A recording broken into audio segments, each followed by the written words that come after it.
Hello friends, welcome to GS study 24/7। आज की इस वीडियो में हम पढ़ेंगे भारतीय संविधान में होने वाले कुछ महत्वपूर्ण संशोधन। वैसे तो संविधान में अभी तक टोटल 100+ संशोधन हो चुके हैं, लेकिन हम इसमें पढ़ेंगे कम से कम 20 इम्पॉर्टेंट ऐसे संविधान संशोधन जो किसी भी एग्ज़ाम में बार बार रिपीट होते हैं। उनसे पूछे जाते हैं कि किस सन में हुआ है, इसके तहत क्या क्या नीतियाँ लाई गई, क्या क्या ऐड किया गया, क्या रिमूव किया गया। तो सारी चीज़ें हम पढ़ेंगे। या आप किसी भी एग्ज़ाम की तैयारी कर रहे हो, आप किसी हाई लेवल की तैयारी कर रहे हो या लो लेवल एग्ज़ाम की तैयारी कर रहे हो, ये सभी के लिए इक्वली बेनिफिशियल है। तो वीडियो को एंड तक ज़रूर देखिएगा। एंड में हम प्रैक्टिस सेट भी करेंगे। फिर उसके बाद आप ज़रूर बताइएगा कि आपको ये वीडियो कैसी लगी। तो चलिए क्लास स्टार्ट करते हैं। पहला पेज आपके सामने दिया गया है। पहले हम ये पढ़ेंगे किसी भी चीज़ के बारे में। पहले हमें पढ़ने से पहले क्या होता है कि उसके बारे में जानकारी हो कि संशोधन है क्या, इसे क्यों लाया गया, इसकी आवश्यकता क्या थी। ये सारी चीज़ें हमें बेसिक जानकारी जो है होनी चाहिए। ठीक है, तो पहले मुख्य जानकारी क्या है कि भारतीय संविधान में संशोधन की प्रक्रिया अनुच्छेद 368 में दी गई है। यहीं से एक डायरेक्ट क्वेश्चन बनता है कि भारतीय संविधान में संशोधन की प्रक्रिया किस आर्टिकल के तहत है या किस अनुच्छेद के तहत है। तो अनुच्छेद कौन सा है? 368 के तहत भारतीय संविधान में संशोधन की प्रक्रिया रखी गई है। दूसरा है संविधान को समय के अनुसार बदलने के लिए संशोधन किया जाता है। बिल्कुल, ये भी आवश्यक है कि संशोधन की आवश्यकता क्यों पड़ी, क्योंकि जब हमारा मूल संविधान बना था उस समय से और अब जब समय चेंज होता है धीरे धीरे, तो बहुत सारी चीज़ें चेंज होती हैं। तो समय के अनुसार हर चीज़ में थोड़ा अपडेट होना ज़रूरी हो जाता है। हमें लगता है कि नहीं, यहाँ पे ये अपडेट होना चाहिए, तो उसके लिए संविधान में संशोधन की आवश्यकता पड़ी। फिर तीसरा है अब तक 100+ से अधिक संशोधन किए जा चुके हैं। ये भी क्वेश्चन बनता है कि अब तक कुल कितने संशोधन किए जा चुके हैं। तो 100+ लगभग संशोधन हो चुके हैं। फिर दूसरा महत्वपूर्ण तथ्य क्या है? संविधान संशोधन का प्रस्ताव संसद में लाया जाता है। ये पूछा जाता है कि संविधान संशोधन का प्रस्ताव कहाँ लाया जाता है, तो संसद में लाया जाता है। संशोधन के लिए दोनों सदनों में विशेष बहुमत होना आवश्यक है। बिल्कुल, कह रहा है संविधान संशोधन करने के लिए संसद के दोनों सदनों के विशेष बहुमत का होना आवश्यक है। फिर कुछ संशोधनों के लिए आधे राज्यों की स्वीकृति भी होनी जरूर। हाँ, कुछ विशेष संशोधन ऐसे होते हैं जिनमें आधे राज्यों की स्वीकृति होना कंपलसरी है। ठीक है, फिर इसके बाद हम पढ़ेंगे फ्लो चार्ट में कि संशोधन की प्रक्रिया क्या है, संविधान में संशोधन करने का प्रोसेस क्या है। जैसे हमारे सामने दिया गया संविधान संशोधन की प्रक्रिया। सबसे पहले जो प्रस्ताव है, अभी हमने पढ़ा, कहाँ पे लाया जाता है? संसद में प्रस्ताव लाया जाता है। फिर उसके बाद विशेष बहुमत, मतलब संसद के दोनों सदनों से क्या विशेष बहुमत से पारित होता है। फिर कुछ मामलों में राज्यों की स्वीकृति जरूरी, आधे राज्यों, कम से कम हमने पढ़ा कि आधे राज्यों की स्वीकृति होना जरूरी है। फिर उसके बाद जो होता है राष्ट्रपति की मंजूरी जरूरी है। इसके बाद राष्ट्रपति आपको पता है कि देश का प्रथम नागरिक होता है, तो उसके बिना कुछ नहीं हो सकता। ठीक है, तो राष्ट्रपति की मंजूरी जरूरी है। फिर लास्ट में क्या हो जाता है? संविधान संशोधन जो होता है वो लागू हो जाता है। ठीक है, तो ये प्रोसेस है। प्रोसेस से भी कभी कभी क्वेश्चन पूछ लिया जाता है, तो आप इसको एक बार देख लीजिएगा दोबारा से, ताकि आपको माइंड में ही रहे कि हाँ ऐसा ऐसा प्रोसेस होता है। फिर हम देखेंगे, अब मैंने जैसे बताया था आपको कि हम कम से कम महत्वपूर्ण 20 संविधान संशोधन देखेंगे जो हर बार एग्जाम में रिपीट होते हैं। पहला संविधान संशोधन 1951 में हुआ था। कब हुआ था ये आपको ज़रूर याद रखना है कि कौन सा संविधान संशोधन किस सन में हुआ है और क्या क्या उससे रिलेटेड है, ये ज़रूर याद रखना है। सन तो ज़रूर याद रखना है, बहुत बार पूछा जाता है। तो पहला संविधान संशोधन 1951 में हुआ था। इसके अंतर्गत क्या क्या लाया गया है, क्या क्या चेंजेज हुए हैं? अभिव्यक्ति की स्वतंत्रता पर उचित प्रतिबंध जोड़े गए। मतलब ये है कि कोई कुछ भी नहीं बोल सकता। अभिव्यक्ति का मतलब बोलने के लिए। ठीक है, कोई कुछ भी नहीं बोल सकता कि जो मन में आए वो बोल दिया, उसके लिए भी एक लिमिटेशन होती है। फिर 9वीं अनुसूची जोड़ी गई। ये इंपॉर्टेंट है, ये आपको पूछा जाता है। ये तो इतना इंपॉर्टेंट नहीं है कि ये पूछा जाएगा, लेकिन ये पूछा जाता है कि किस संविधान संशोधन द्वारा, किस सन में जो संविधान संशोधन हुआ था उसमें 9वीं अनुसूची जोड़ी गई। तो पहले संविधान संशोधन 1951 द्वारा 9वीं अनुसूची जोड़ी गई, लेकिन क्योंकि हमें पता है कि जो मूल संविधान है उसमें 8 अनुसूचियाँ ही थी। ठीक है, 8 अनुसूची थी, तो पहले संविधान संशोधन 1951 में 9वीं अनुसूची जोड़ी गई। ठीक है, और फिर भूमि सुधार कानूनों की सुरक्षा करना, ये भी पूछा जाता है। तो ये दोनों एक बार आप याद रखिएगा। ठीक है, फिर नेक्स्ट है उसके बाद 7वां संविधान संशोधन अधिनियम 1956। पहला है 1951 में, 7वां संविधान संशोधन अधिनियम 1956। इसके अंतर्गत क्या क्या होता है राज्यों का पुनर्गठन किया गया। राज्यों का पुनर्गठन करने की जो विधि है इसके अंतर्गत रखी गई। राज्य और केंद्र शासित प्रदेशों की नई व्यवस्था, ठीक है। फिर इसके बाद 24वां संविधान संशोधन 1971 में होता है। इसके अंतर्गत क्या क्या लाया गया? संसद को संविधान के किसी भी भाग में संशोधन का अधिकार दिया गया। मतलब ये है कि संसद, अभी हमने पढ़ा कि सबसे पहला प्रस्ताव कहाँ लाना है? संसद में लाना। तो संसद को संविधान के किसी भी भाग में संशोधन करने, वो संसद एक ऐसा वो है कि वो संविधान में कहीं भी किसी भी भाग में संशोधन कर सकता है, उसको पूरा अधिकार है, ठीक है। फिर राष्ट्रपति के लिए संशोधन बिल पर हस्ताक्षर करना भी अनिवार्य है, बिल्कुल। 24वां संविधान संशोधन 1971 द्वारा ही कहा गया है कि राष्ट्रपति के लिए संशोधन बिल पर हस्ताक्षर करना अनिवार्य। अभी हमने प्रोसेस में पढ़ा था कि लास्ट में कहाँ जाता है? राष्ट्रपति के पास जाता है, तभी वो संविधान संशोधन लागू होता है। तो इसके लिए क्या है? राष्ट्रपति का हस्ताक्षर होना जरूरी है, तभी वो संविधान संशोधन लागू होगा। फिर नेक्स्ट है 25वां संविधान संशोधन 1971। देखिए 24वां भी 1971 में होता है और 25वां भी 1971 में होता है। 25वां संविधान संशोधन 1971 में क्या रखा गया? संपत्ति के अधिकार को सीमित किया गया। मतलब जो संपत्ति का अधिकार था, जो संपत्ति का अधिकार पहले मौलिक अधिकार में था, लेकिन उसको वहाँ से हटा दिया गया। 25वां संविधान संशोधन 1971 द्वारा क्या है? संपत्ति के अधिकार को एक सीमित किया गया, मतलब लिमिटेशन लगाई गई। फिर नीति निर्देशक तत्वों को बहुत अधिक महत्व दिया गया। 2 पॉइंट है। नेक्स्ट देख लेते हैं हम। इनमें भी जो बहुत ही इंपॉर्टेंट है, जो बार बार रिपीट होते हैं, मैं आपको बताते चल रही हूँ कि आप उनको ज़्यादा मतलब ध्यान दीजिएगा कि एकदम नहीं, वो माइंड में होने ही चाहिए। 26वां संविधान संशोधन अधिनियम 1971, 24, 25, 26 तीनों संविधान संशोधन 1971 में ही होते हैं। राजाओं को प्रीवी पर समाप्त किया गया, ठीक है। राजाओं को नहीं, राज्यों का, ठीक है। राज्यों क्या है? राज्यों की प्रीवी पर समाप्त कर दी गई। ये क्वेश्चन रेयर पूछा है, लेकिन आपको एक बार याद रखना है, ठीक है।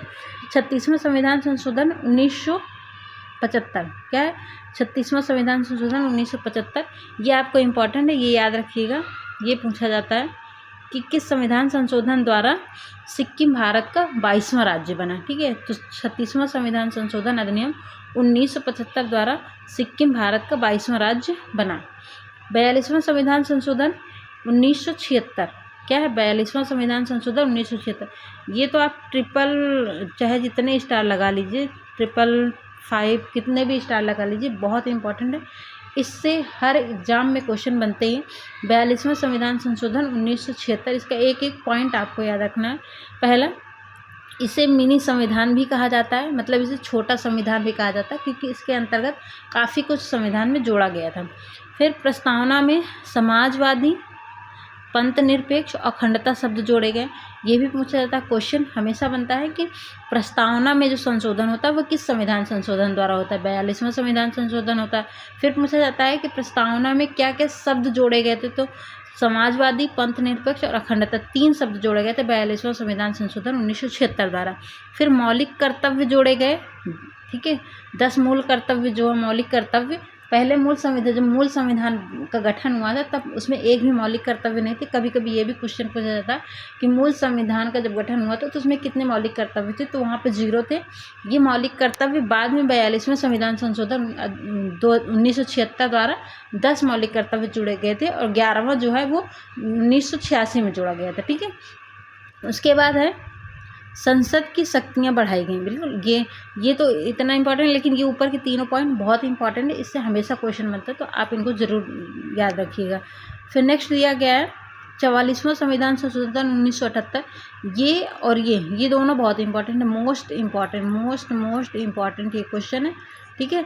क्या है? 44वां संविधान संशोधन अधिनियम 1978। पहले क्वेश्चन यही बनता है कि 44वां संविधान संशोधन कब हुआ था? 1978 में हुआ था। इसका क्या है? संपत्ति का अधिकार मौलिक अधिकार से हटाया गया। जैसा कि अभी मैंने बताया था कि पहले हमारे पास 7 मौलिक अधिकार थे जिसमें संपत्ति का अधिकार भी शामिल था, लेकिन उसको हटा दिया गया 44वां संविधान संशोधन अधिनियम 1978 द्वारा। तो वर्तमान में मौलिक अधिकार हमारे पास 6 बचे हैं। इसे कानूनी अधिकार बनाया गया।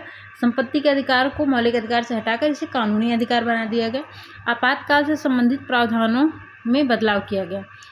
फिर इसमें तीसरा क्या था कि आपातकाल संबंधी जो प्रावधान थे उसमें भी बदलाव किया गया, ठीक है। तो 1, 2, 3 मतलब ये और ये दोनों तो आप एकदम रट लेना, एकदम कहते हैं ना रट्टू तोता बन जाना कि नहीं ये तो याद ही होना चाहिए। फिर नेक्स्ट है 52वां संविधान संशोधन अधिनियम 1985, ये भी इम्पॉर्टेंट है। 52वां संविधान संशोधन अधिनियम 1985, दल बदल विरोधी कानून आया था इसके अंतर्गत, दल बदल विरोधी कानून और 10वीं अनुसूची जोड़ गई। इसमें दोनों पॉइंट इंपॉर्टेंट है, ये भी पूछा जाता है। अभी हमने पढ़ा था कि 9वीं अनुसूची कब जोड़ी जाती है, अब हमने पढ़ा है कि 52वां संविधान संशोधन अधिनियम 1985 द्वारा 10वीं अनुसूची जोड़ी गई। ये भी क्वेश्चन बनता है एग्जाम में, ठीक है। नेक्स्ट है 61वां संविधान संशोधन 1989। मैंने आपको पहले ही बोला था कि जो मैं लेके आई हूँ 15 से 20 हैं संविधान संशोधन, वो सारे इंपॉर्टेंट, इसमें से एक भी आपको स्किप नहीं करना। लेकिन फिर भी मुझे जो लगता है कि नहीं ये बहुत ज़्यादा इंपॉर्टेंट, मैं बता दूं, लेकिन आपको पढ़ना सभी, ठीक है। 61वां संविधान संशोधन अधिनियम 1989, इससे भी क्वेश्चन बनता है कि 61वां संविधान संशोधन अधिनियम कब आया था, 1989 में आया था। ये भी बहुत इंपॉर्टेंट है। आप कहेंगे सारे इंपॉर्टेंट है, क्योंकि मैं इंपॉर्टेंट ही लेके आई हूँ, सारे नहीं लेके आई हूँ। और अगर आप बोलेंगे कि आपको सारे पढ़ने हैं तो मैं आपको वन लाइनर के रूप में सारे जितने भी 100+ संविधान संशोधन हुए मैं सारे आपको एक बार रिवाइज करवा दूँगी, कि आप किसी भी एग्ज़ाम की तैयारी करिए, आपको कभी आ जाए एग्ज़ाम में नए नए क्वेश्चन भी बनते हैं तो आप वहाँ पे इसको स्किप ना कर पाए, ठीक है। 61वें संविधान संशोधन 1989, इसके अंतर्गत क्या रखा गया था, मतदान की आयु 21 वर्ष से घटाकर 18 वर्ष कर दी गई। पहले 21 वर्ष थी, लेकिन अभी क्या है, अभी 18 वर्ष के अगर आप हो गए तो आप वोट डाल सकते हैं। तो ये भी बहुत इंपॉर्टेंट है कि किस संविधान संशोधन के तहत 21 वर्ष से 18 वर्ष कर दी गई थी मतदान की आयु।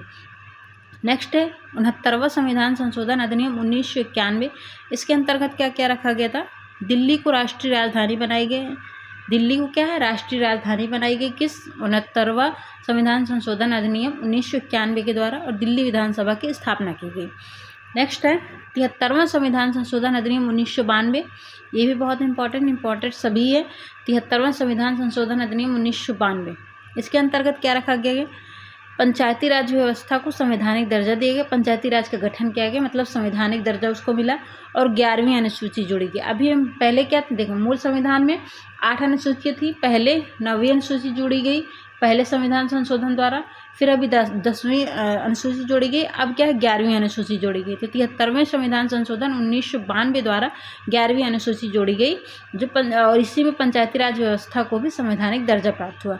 उसके बाद है 74वां संविधान संशोधन अधिनियम 1992, ये 1992 में ही दोनों होते हैं, सन दोनों का सेम है। 73वां संविधान संशोधन, पंचायती राज व्यवस्था को संवैधानिक दर्जा मिला और 11वीं अनुसूची जोड़ी गई। और 74वें संविधान संशोधन अधिनियम द्वारा नगर पालिका को संवैधानिक दर्जा मिला और 12वीं अनुसूची जोड़ी गई। दोनों कंटिन्यू है, पहले में क्या है 73वें में क्या है 11वीं अनुसूची जोड़ी गई, और 74वें में 12वीं अनुसूची जोड़ी गई। आपको याद रखना है, ठीक है। नेक्स्ट है 86वां संविधान संशोधन अधिनियम 2002, ये कब आया था 2002, ये भी बहुत इंपॉर्टेंट है, ये हमेशा पूछा जाता है। 86वां संविधान संशोधन अधिनियम 2002, इसमें क्या है 6 से 14 वर्ष तक के बच्चों के लिए शिक्षा का अधिकार है, और अनुच्छेद 21A जोड़ा गया है। इसके अंतर्गत क्या है 86वें संविधान संशोधन अधिनियम 2002 द्वारा 2 परिवर्तन में, एक तो ये कि 6 से 14 वर्ष के बच्चों के लिए शिक्षा का अधिकार, मतलब निःशुल्क शिक्षा दी जाएगी, और अनुच्छेद इसमें कौन सा जोड़ा गया था 21A के तहत इसको क्या है जोड़ा गया था। फिर नेक्स्ट है,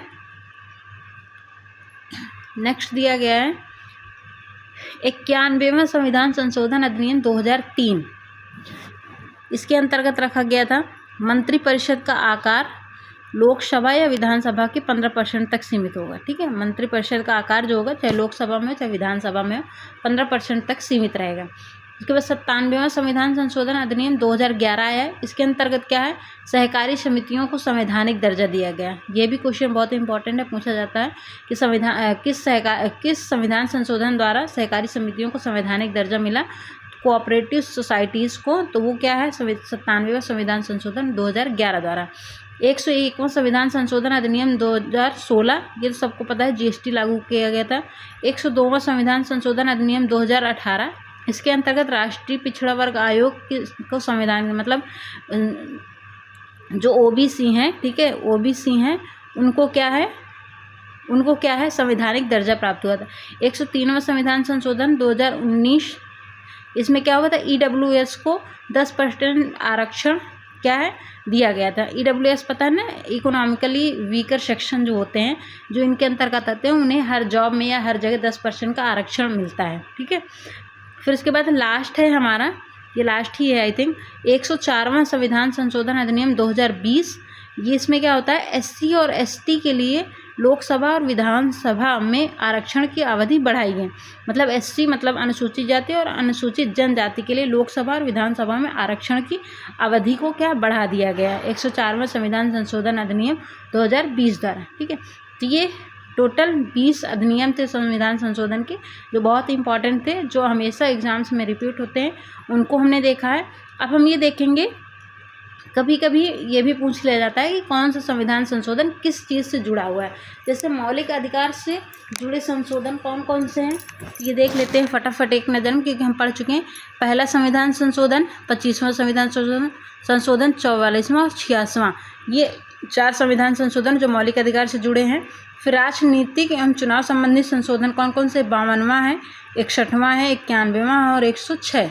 ये आपको याद रखना कौन कौन से संविधान संशोधन किसके अंतर्गत आते हैं, क्योंकि हम लोग इसको ऑलरेडी डिटेल में पढ़ चुके हैं। ठीक है, 106वां संविधान संशोधन क्या है, महिलाओं के आरक्षण के लिए, ये हमने वहाँ पे नहीं पढ़ा था, तो ये आप देख लीजिएगा। स्थानीय शासन से जुड़े संशोधन क्या क्या हैं, 73वां संविधान संशोधन और 74वां। ये बताया था पंचायती राज व्यवस्था को संवैधानिक दर्जा मिला था, और इसमें क्या नगर पालिकाएँ, इसमें 9वीं अनुसूची जुड़ी गई थी, और इसमें नहीं, सॉरी 9वीं नहीं, इसमें 11वीं और इसमें 12वीं। ठीक है, इसके बाद है आर्थिक एवं प्रशासनिक संशोधन कौन कौन से, 101वां संविधान संशोधन, GST लागू किया गया था। 102वें में NCBC मतलब वो राष्ट्रीय पिछड़ा वर्ग आयोग के लिए संवैधानिक दर्जा, और 103वें में EWS को 10% का क्या है आरक्षण सीट मिलेगी। ठीक है, आरक्षण मिलेगा। उसके बाद है ये 7वां संविधान संशोधन, अन्य महत्वपूर्ण जो राज्यों का पुनर्गठन था। 26वें में प्रीवी पर समाप्त हो गया था राज्यों का। फिर 36वें में सिक्किम राज्य की स्थापना हुई थी, और 42वें संविधान संशोधन को मिनी संविधान भी कहते हैं। ये इंपॉर्टेंट फैक्ट है, आप इनको देख लीजिएगा। अब हम चलते हैं अपने PYQ की तरफ। जो हमारे PYQ हैं 10 है, इनको फटाफट से देख लेते हैं। पहला आपके सामने क्वेश्चन, मतदान की आयु 21 वर्ष से घटाकर 18 वर्ष किस संशोधन द्वारा दी गई है। तो अभी हमने पढ़ा था किस संशोधन द्वारा दी गई थी, 61वें संविधान संशोधन 1989 द्वारा। ठीक है, नेक्स्ट है पंचायती राज व्यवस्था को संवैधानिक दर्जा किस संशोधन द्वारा दिया गया। पंचायती राज व्यवस्था को अभी हमने देखा था 73वें संविधान संशोधन 1992। ठीक है, कब दिया गया था, 1992 में। फिर नेक्स्ट है नगर पालिकाओं को संवैधानिक दर्जा किस संशोधन द्वारा दिया गया था, 74वें संविधान संशोधन 1992, और इसी में 12वीं अनुसूची भी जोड़ी गई थी। ठीक है, एक्स्ट्रा मैं बार बार इसलिए आपको बोल रही हूँ ताकि वो चीज़ें ना जब हम बार बार सुनते हैं तो वो हमें दिमाग में फिक्स हो जाती हैं। तो वो आप अगर 1-2 बार आप इसको और देखेंगे तो वो आपके दिमाग में एकदम लॉन्ग टाइम के लिए फिक्स हो जाएंगे। और अगर आपको अच्छा लग रहा है तो प्लीज़ चैनल को सब्सक्राइब करके बेल आइकन प्रेस कर लीजिएगा, जिससे आपकी कोई भी वीडियो मिस ना हो। GST लागू करने के लिए कौन सा संविधान संशोधन किया गया है। GST लागू करने के लिए 101वां संविधान संशोधन अभी हमने देखा, तो 101वां संविधान संशोधन 2016 में। नेक्स्ट है शिक्षा का अधिकार किस संशोधन द्वारा जोड़ा गया था। शिक्षा का अधिकार 86वें संविधान संशोधन द्वारा जोड़ा गया था, और इसमें आर्टिकल 21A जोड़ा गया था 6 से 14 वर्ष के बच्चों के लिए। ठीक है, और ये कब हुआ था, 2002 में। ये भी आप याद रखिएगा। नेक्स्ट है दल बदल विरोधी कानून किस संशोधन से संबंधित है। दल बदल विरोधी कानून किस संशोधन से संबंधित, अगर आपको ये क्वेश्चन नहीं भी आ रहा तो ऑप्शन से कैसे कर सकते हैं। देखिए 42वां तो होगा नहीं, 44वां भी नहीं होगा, 61वां भी नहीं होगा, मतलब 52वां संविधान संशोधन क्या हो जाएगा, हमारा राइट आंसर हो जाएगा दल बदल विरोधी कानून के लिए। ठीक है, नेक्स्ट है मिनी संविधान किस संशोधन को कहा जाता है। अभी मैंने बताया था 42वां संविधान संशोधन 1976 को क्या मिनी संविधान संशोधन भी कहा जाता है, क्योंकि इसके अंतर्गत बहुत सारे परिवर्तन किए गए थे प्रस्तावना में। नेक्स्ट है संपत्ति के अधिकार को मौलिक अधिकार से कब हटाया गया था, मतलब किस संविधान संशोधन से हटाया गया था। तो हमने पढ़ा था 44वां संविधान संशोधन 1976 द्वारा संपत्ति के अधिकार को हटा करके उसको मतलब सरकार के अंडर में ले गया, तो मौलिक अधिकार से हटा दिया गया था। सेकंड लास्ट क्वेश्चन है EWS के लिए 10% आरक्षण किस संविधान संशोधन द्वारा दिया गया। तो ये अभी हमने पढ़ा था कि किस संविधान संशोधन द्वारा दिया गया है, बताओ। 101वां तो GST के लिए है, ठीक है। 103वां है। राइट आंसर क्या हो जाएगा हमारा, ऑप्शन नंबर डी। इसमें थोड़ा सा कन्फ्यूजन लग रहा है लेकिन आप लोग देख लीजिएगा, ठीक है। और फिर 10वां है हमारा, सहकारी समितियों को संवैधानिक दर्जा किस संशोधन द्वारा मिला है, ठीक है। सहकारी समितियों को संवैधानिक दर्जा किस संशोधन द्वारा मिला है। तो सहकारी समितियों को किस संशोधन द्वारा मिला है, तो ये हम देखेंगे 86वां होगा नहीं, ठीक है। 91वां संविधान संशोधन कब हुआ था, ये आप लोग खुद बताइएगा। सन मेरे दिमाग से स्किप हो गया, तो ये आप लोग सन कमेंट करके बताएंगे कि ये किस सन में हुआ था। 91वां संविधान संशोधन सहकारी समितियों को जोड़ा गया था, ठीक है। तो ये आज की क्लास थी हमारी। आई होप आप लोगों के लिए बहुत हेल्पफुल हो कि आप किसी भी एग्जाम की तैयारी कर रहे हो, डजेंट मैटर, ठीक है। फिर मिलते हैं इसी तरह नेक्स्ट वीडियो में नेक्स्ट टॉपिक के साथ। आप अगर GS में कॉन्सेप्ट और प्लस प्रैक्टिस करना चाहते हो तो मेरे चैनल को फॉलो कर लीजिए।